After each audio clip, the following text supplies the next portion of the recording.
tara kain tayo. Ang sarap talaga nitong double burger steak tapos may fries pa tsaka drinks. Libre lang to, bigyan ng wakto. Meron kasing customer kanina, nag-chat, kulang daw yung order niya. Ito yung sabi niya, oh. Kuya, kulang po ata yung order ko, tapos ito naman yung sabi ko. Pag-check na lang po sa resibo at sa apps ma'am. Ito po kasing natira sa ibang customer naman po. Tapos sabi niya, wala po yung cheeseburger kuya. Tapos sabi ko naman, meron po ba sa resibo at sa apps? Tapos yan, nagbigay siya ng resibo. Tapos sabi ko, sige po sabihin ko po sa store mamaya pagbalik ko. Malayo po kasi itong isa sa Sibera pa po. Tapos sabi niya, okay po, salamat po kuya. Tapos sabi ko, pasend po na exact address. Tapos yun, sinend niya exact address niya sa Mimawaki banda.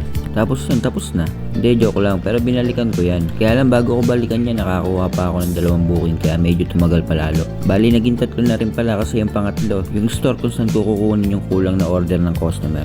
Kaya salamat sa Diyos at nasakto pa. Kaya pagdating ko sa store sa McDonald's, pinakita ko na sa crew yung mga chat ng customer. Para sa mga ganitong sitwasyon, ang nagdadala na ng kulang na order, yung rider ng store, o di kaya naman kami na rin, babayaran na lang kami ng extra delivery. Tapos yun, dahil sa wala nga silang rider kasi anong oras na rin, nag-decide sila na ako na lang daw mag-deliver. Bali, tinanong nila kung magkano delivery fee. Sabi ko, hindi ko sigurado kung magkano eh, 60 na lang siguro. Tapos pinapili ako ng isang crew, anong gusto mo kuya? 60 pesos o meal.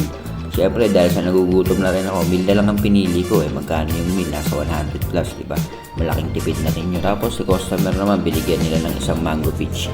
Bali cheeseburger tapos mango peach pa yung binigay sa kanya. O diba? Ayos din.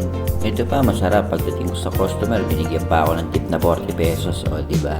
Worth it ang biyahe. Ayos. Sa mga ganung sitwasyon kasi hindi ko pwedeng baliwalain yung customer. Baka mamaya ma-report pa ako. Ang kagandahan sa sitwasyon ko, biglang pumabor yung pagkakataon. Lahat nagkakonect-connecta. Mula sa Vera Mabalaca, tapos nakakuha ako ng 2 booking na pabalik.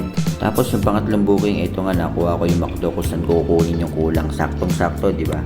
Kaya salamat sa Diyos. Tapos biglang may naalala akong isang sitos ng Biblia, sabi. At nalalaman natin na ang lahat ng mga bagay ay nagkakalakit at gumagawa sa ikabubuti ng mga nagsisibig sa Diyos sa mga tuwid bagay niya ang mga tinawag at sinunod sa kanyang nasa.